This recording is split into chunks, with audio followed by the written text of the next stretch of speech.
क्या हो अगर आप एक दिन सो के उठो और देखो आपकी पूरी दुनिया में बाढ़ आ रखा है और आप पे अलग टाइप के क्रिएचर हमला कर रहे हैं, तो आप कैसे सरवाइव करोगे। यही सब होता है हमारे एमसी के साथ और आज हम देखने वाले हैं कि वो कैसे सरवाइव करेगा। सो हेलो गाइस, आज मैं आपके लिए लाया हूँ एक नया मानवा। तो चलो स्टार्ट करते हैं। चैप्टर फर्स्ट की स्टार्टिंग में हम देखते हैं एक बिल्डिंग को जिसमें 8 बजे का अलार्म बज रहा होता है। फिर कोई अलार्म को बंद कर देता है। वो बोलता है मेरा सर बहुत दर्द हो रहा है। वो बोलता है मैंने कुछ ज़्यादा ही शराब पी लिया था, फिर भी मुझे काम पर तो जाना ही पड़ेगा। और जब वो जमीन पर अपना पैर रखता है तो देखता है जमीन पानी पानी हो रखा है। वो सोचता है इतना पानी कहाँ से आया, क्या मैंने कल नल चालू छोड़ दिया था। फिर वो इधर उधर देखता है और सोचता है कोई पाइप भी लीक नहीं हो रहा और मेरा फ्लोर तो 33 है जो बिल्डिंग का सबसे ऊपर वाला फ्लोर है, इसलिए मेरे ऊपर से तो कोई फ्लोर लीक नहीं हो सकता। और वो बोलता है चलो भूल जाओ। और फिर वो ताज़ी हवा खाने के लिए विंडो पर से पर्दा हटाता है और उसे ताज़ी हवा तो मिलती नहीं बल्कि बाहर का नज़ारा देखकर उसकी फट जाती है, क्योंकि उसका पूरा शहर डूब रखा होता है। वो सोचता है लगता है मैंने ज़्यादा शराब पी ली थी इसलिए मुझे हेल्यूसिनेशन हो रहा है। वो फिर अपनी आंखें बंद करके खोलता है लेकिन कुछ नहीं बदला होता। अब तो उसकी गंदी तरह से फट गई होती है। वो सोचता है क्या ये कोई सपना है। और फिर वो बोलता है क्या यही जमीन पर पानी आने का कारण है, क्या जब मैं पी के सो रहा था तो पूरे शहर में फ्लड आ गया। फिर वो कमरे से बाहर निकलता है और अपने पड़ोसी के दरवाजे पर जाता है और कहता है हेलो कोई है घर पर, क्या कोई है घर पर। तभी वो देखता है अरे दरवाजा तो खुला हुआ है और जब वो अंदर जाता है तो वहाँ कोई नहीं होता, यहाँ तक कि एक कुत्ता भी नहीं होता। और फिर वो खाने को इधर उधर बिखरा हुआ देखता है और वो सोचता है लगता है कल रात को अचानक बाढ़ आ गई थी। फिर वो अपने पड़ोसी के बारे में सोचने लगता है। जब उन्हें इसके बारे में पता चला होगा तो वो 11 नंबर की बस पकड़कर फरार हो गए। तभी इधर उधर खाना बिखरा है, यहाँ तक कि उनके पास जूते बदलने का भी समय नहीं था। और वो गुस्सा होते हुए बोलता है और जहाँ तक मेरी बात है, क्योंकि मैंने कल रात ज़्यादा शराब पी ली थी इसलिए मैं बहुत गहरी नींद में था और लगता है पूरी इमारत में मैं ही बचा हूँ, बाकी सब लोग भाग गए हैं। और फिर वो चौंकते हुए बोलता है ये तो सही नहीं है, अगर ये फैमिली ने कल रात को अपना अपार्टमेंट छोड़ा था तो इस टेबल पर धूल की इतनी मोटी परत क्यों जमी हुई है और खाने की हालत ऐसी क्यों है। और फिर वो कमरे से बाहर आते हुए सोचता है किस प्रकार का फ्लड आधे दिन में पूरे शहर को डुबो देता है, ये तो पूरी तरह से अनरीजनेबल है। और फिर वो अपना नोकिया 3310 चेक करता है जिसमें कोई सिग्नल नहीं आ रहा था और वो 110 को भी डायल नहीं कर पा रहा होता है। और फिर वो सोचता है क्या पूरे शहर में बस मैं ही बचा हूँ। लेकिन फिर उसमें अचानक से जोश आ जाता है और वो कहता है भले ही मुझे नहीं पता क्यों क्या करना चाहिए, फिर भी मैं इस तरह उदास नहीं रह सकता। और फिर वो स्टेयर के पास आता है और सोचता है लिफ्ट की तो पावर चली गई है लेकिन स्टेयर भी डूब गई है। और फिर वो पानी के पास आता है और सोचता है यहाँ तक बाढ़ पहले ही आ चुकी है। और वो पानी को छूता है, तभी उसे पानी में कुछ नोटिस होता है और वो डर जाता है। पानी से एक सर निकल रहा होता है। वो बोलता है तुम कौन हो। तभी वो सर धीरे धीरे ऊपर आने लगता है। हम देखते हैं कि वो किसी की लाश होती है, एमसी की अलग ही फट रही होती है। तभी हमें उसका चेहरा दिखाया जाता है जो कि बहुत अजीब होता है और उसके पूरे शरीर से कुछ निकल रहा होता है। हमारा एमसी उसे देखकर डर जाता है और कहता है ये तो 29th फ्लोर पर रहती थी। वो कहता है पानी में डूबे रहने के कारण उसका शरीर सूजा हुआ है और तो और उसके हाथ भी किसी चीज से काटे गए हैं। क्या ये पानी में मछलियों ने किया है या क्या पानी में कुछ और भी चीज है। और हमें पानी में एक बहुत बड़ा शैडो दिखाया जाता है। और फिर वो food, weapon, tool, clothes and luggage, fire जलाने के लिए सामान जमा कर लेता है और कहता है ऐसा लगता है मैं किसी आइलैंड पर फंस गया हूँ लिमिटेड सप्लाई के साथ और जहाँ तक भागने का प्लान है। और फिर वो कहता है मेरे पास 2 ऑप्शन है, पहला तो ये है कि मैं रूफटॉप पर जाकर रेस्क्यू होने का इंतजार करूं और आग लगाकर स्मोक करूं, उसी समय मैं अपने पड़ोसी के घरों में जाकर सप्लाई जमा करूं। और दूसरा प्लान ये है कि मैं एक लकड़ी की बोट बनाऊं जिसमें मेरा 70% सप्लाई ख़त्म हो जाएगा। अगर कोई रेस्क्यू करने के लिए नहीं आया तो मैं बोट लेकर इधर से निकल जाऊंगा। और फिर वो रूफटॉप पर आग लगाने जा रहा होता है कि तभी वो पैरों के निशान देखता है और सोचता है क्या इस बिल्डिंग में मेरे अलावा कोई और भी है। कोई तो पहले सीढ़ियों से ऊपर आया और पड़ोसी के कमरे में गया है, लेकिन सीढ़ियों पर तो पानी भरा था, वो वहाँ से कैसे आया। फिर वो थोर का हथौड़ा और एक चाकू ले लेता है और पड़ोसी के कमरे के पास जाकर बोलता है, क्या कोई इधर है? लेकिन कोई जवाब नहीं देता। वो सोचता है, क्या सही में कोई अंदर है? अगर कोई अंदर होता तो मुझे जवाब जरूर देता। कि तभी हम किसी का पैर देखते हैं और वो चीज़ बाहर आती है जो कि एक ज़ॉम्बी की तरह लग रही होती है, और वो हमारे एमसी के ऊपर जंप कर देती है और उस पर अटैक करने लगती है। हमारा एमसी चिल्लाता है, दूर हट, और उसे एक लात मारता है। तभी वो फिर हमारे एमसी के ऊपर हमला कर देती है, लेकिन इस बार हमारा एमसी उस पर हथौड़े से वार कर देता है और वो चीज़ मर जाती है। और वो कहता है, क्या ये सही में कोई ज़ॉम्बी थी? क्या ये फ्लड के कारण म्यूटेशन हुआ है? और फिर उस ज़ॉम्बीज में से कुछ निकलने लगता है और हमारे एमसी को नोटिफिकेशन आता है, स्पिरिचुअल सोर्स 1/5। हमारा एमसी कहता है, ये क्या हो रहा है? फिर वो सोचता है, स्पिरिचुअल सोर्स ये क्या है? कि तभी उसकी पूरी बॉडी ग्लो करने लगती है और वो कहता है, देखने से लगता है मैंने कुछ ऑब्जर्व किया है। क्या ये इस ज़ॉम्बी को मारने की वजह से हुआ है? मुझे एक स्पिरिचुअल सोर्स मिला है। इस स्पिरिचुअल सोर्स ने मेरे जख्मी वाले हिस्से को हील कर दिया जहां मुझे दर्द हो रहा था, और इसने मेरी थकान को भी ख़त्म कर दिया और मुझे ताकत भी महसूस हो रहा है। और फिर वो लाश को देखने लगता है और लाश को खींचकर ले जाने लगता है और कहता है, ऐसा लगता है ये दुनिया पूरी तरह से बदल गई। और फिर वो उस लाश को पानी में फेंक कर कहता है, अगर ऐसी ही लाशें म्यूटेट होती रही तो पूरा शहर खतरे में आ जाएगा। मैं नहीं जानता कि कितने लोग इस फ्लड में डूबे होंगे। ये शहर मिलियंस लोगों का घर था। वो सोचता है, लगता है ये जगह सेफ नहीं है, मुझे जल्दी से रेस्क्यू टीम को ढूंढना होगा। और वो बिल्डिंग की छत पर आ जाता है और आसपास देखकर बोलता, ये बाढ़ कितनी खतरनाक थी। तभी वो अपने सामने वाले बिल्डिंग को देखता है और कहता है, इस बिल्डिंग में भी 30 फ्लोर है, शायद वहाँ भी कोई सर्वाइवर हो सकता है। फिर वो सोचता है, चाहे कुछ भी हो, मुझे कोई रास्ता ढूंढना ही होगा। और फिर वो वहाँ आग लगा देता है और कहता है, अगर इधर आसपास कोई सर्वाइवर होगा तो वो इस स्मोक को ज़रूर देख पाएगा, शायद वो कोई रिएक्ट करे। और हमें दिखाया जाता है सब कुछ जल गया होता है। एमसी कहता है, आधा घंटा हो गया लेकिन अभी तक कुछ नहीं हुआ। फिर वो नीचे आते हुए कहता है, मेरे पास सिर्फ 4 दिन का खाना बचा है, अब मुझे कोई और रास्ता ढूंढना होगा। और वो हैरान हो जाता है और कहता है, मुझे अच्छे से याद है जब मैं पहली बार इधर आया था तो पानी का लेवल 30 फ्लोर से 2 स्टेप दूर था। इधर तक पानी कैसे आया? क्या वाटर का लेवल बढ़ रहा है? इसका मतलब 30 फ्लोर भी ज़्यादा देर तक सेफ नहीं रहेगा। मुझे जल्दी से राफ्ट बनाना होगा, पता नहीं अगली बार क्या हो जाए। और हमें दिखाया जाता है हमारा एमसी राफ्ट बना रहा होता है।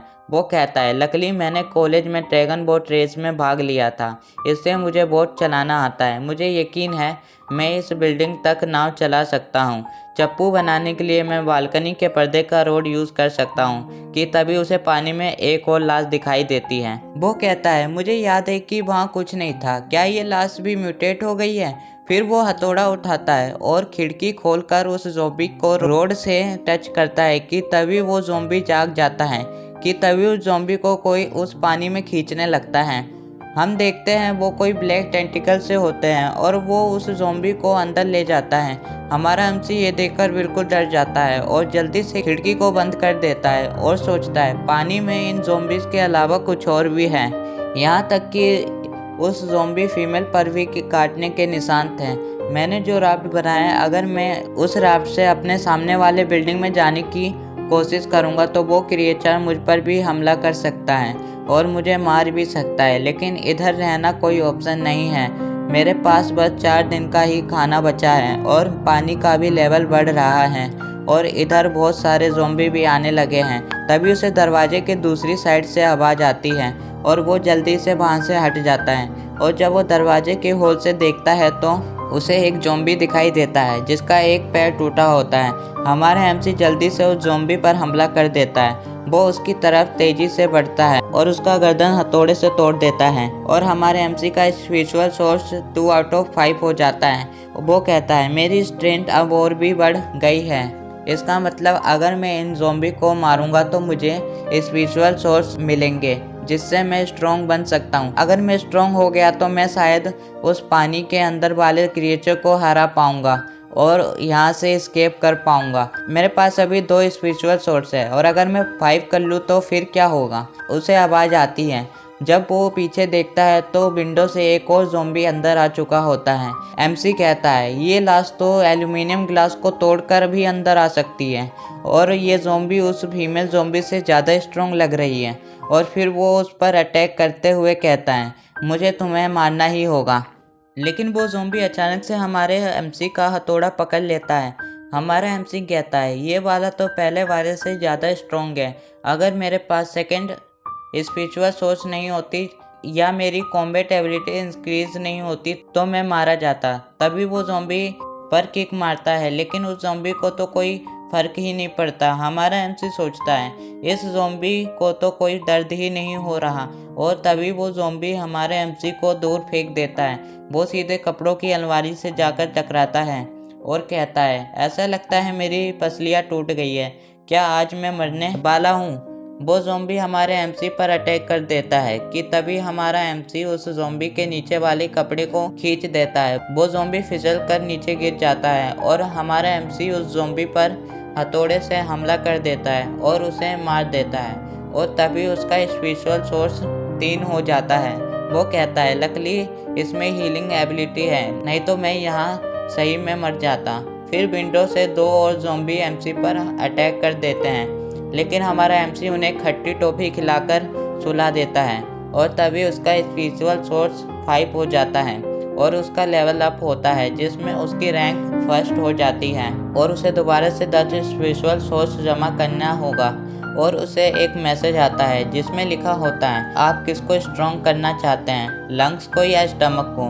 हमारा एमसी सोचता है पूरी दुनिया पानी से भरी है तो अगर मैं अपने लंग्स को स्ट्रॉन्ग कर लूँ तो ज़्यादा अच्छा होगा। और फिर वो लंग्स पर क्लिक कर देता है और उसके लंग्स स्ट्रॉन्ग होने लगते हैं। वो कहता है इसने मेरे सांस रोकने के टाइम को बढ़ा दिया है, अब मैं 3 मिनट तक सांस रोक सकता हूँ, यह मेरी ज़िंदा रहने की होप है। फिर वो सोचता है कि अगर मैं 10 और स्पिरिचुअल सोर्स कर लूँ तो मैं लेवल अप कर सकता हूँ और स्ट्रॉन्ग भी बन सकता हूँ।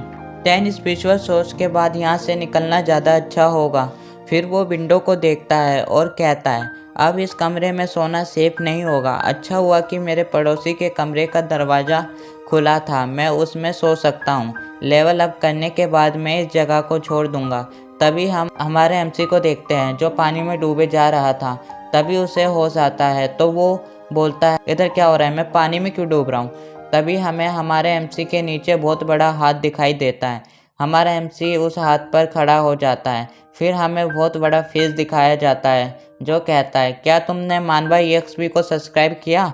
हमारा एमसी कहता है मेरे फ़ोन में इंटरनेट नहीं था लेकिन आपके फ़ोन में तो है ना, तो आप सब्सक्राइब कर दो।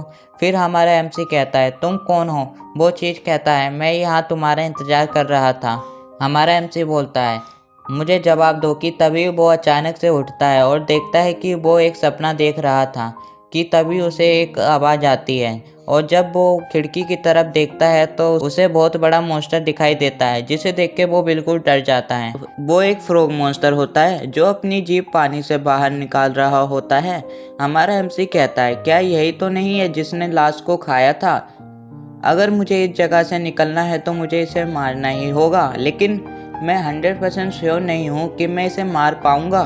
अभी के लिए ये ही अच्छा होगा कि मैं स्पिरिचुअल सोर्स जमा करूँ, स्ट्रॉन्ग होने के बाद मैं इसे मारूंगा। कि तभी वो मॉन्स्टर विंडो पर हमला कर देता है और विंडो की कांच टूटने लगती है।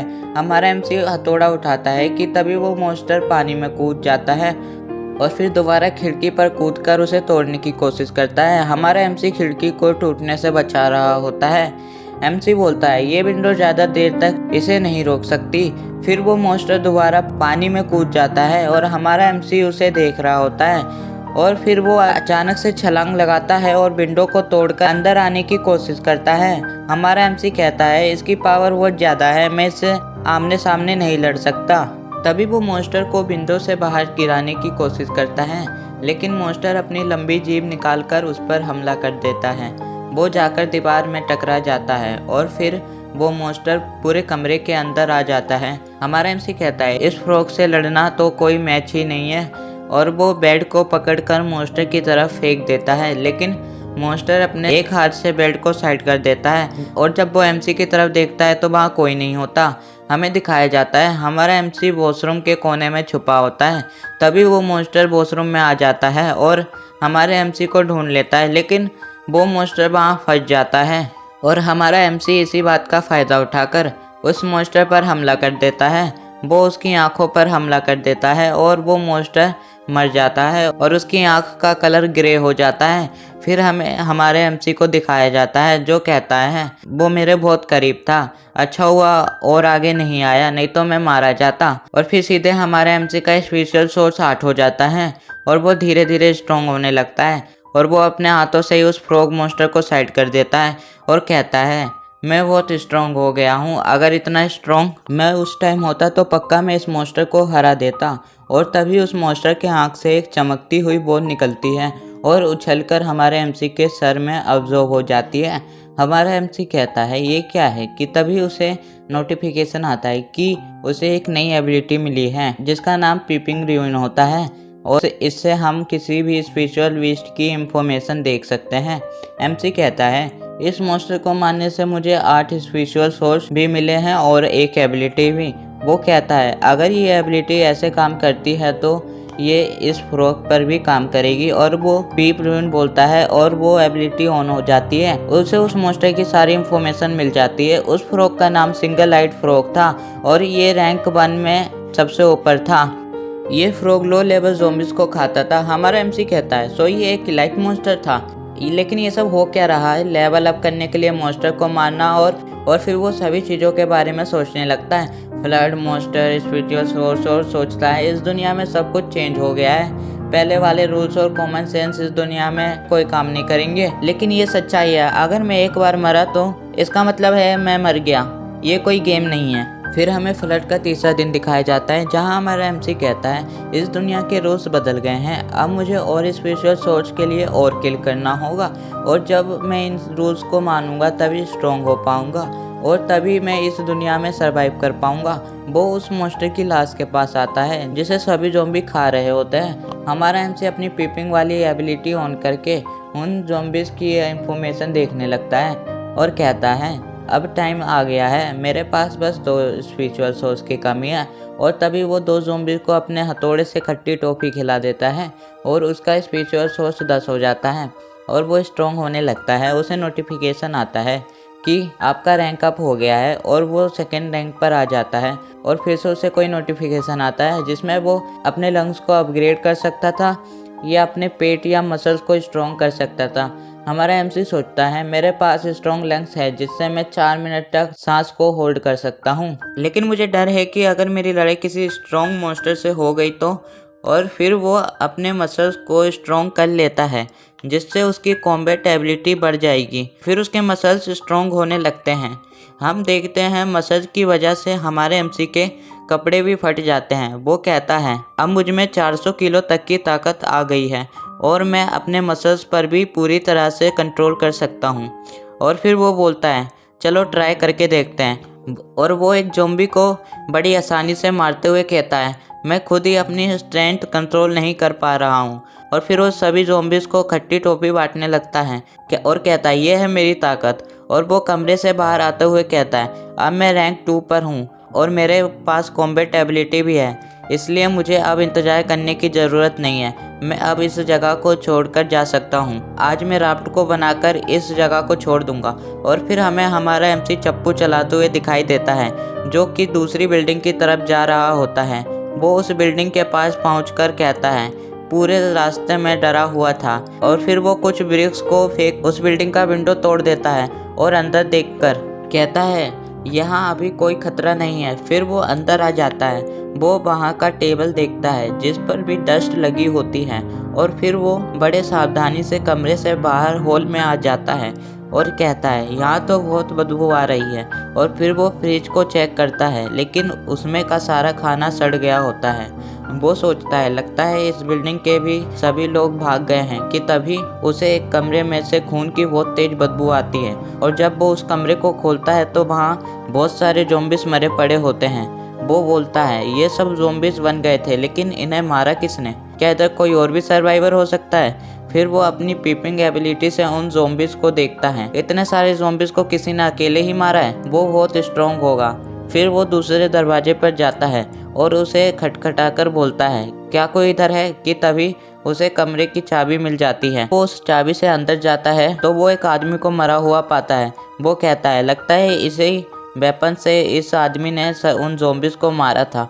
फिर एमसी बोलता है लेकिन देखने से लगता है कि इसे किसी लार्ज स्पिरिचुअल बीस्ट ने मारा है। उस बीस्ट ने अपने पंजे से इसके पेट पर अटैक किया है। काश मैं पहले यहाँ आ पाता।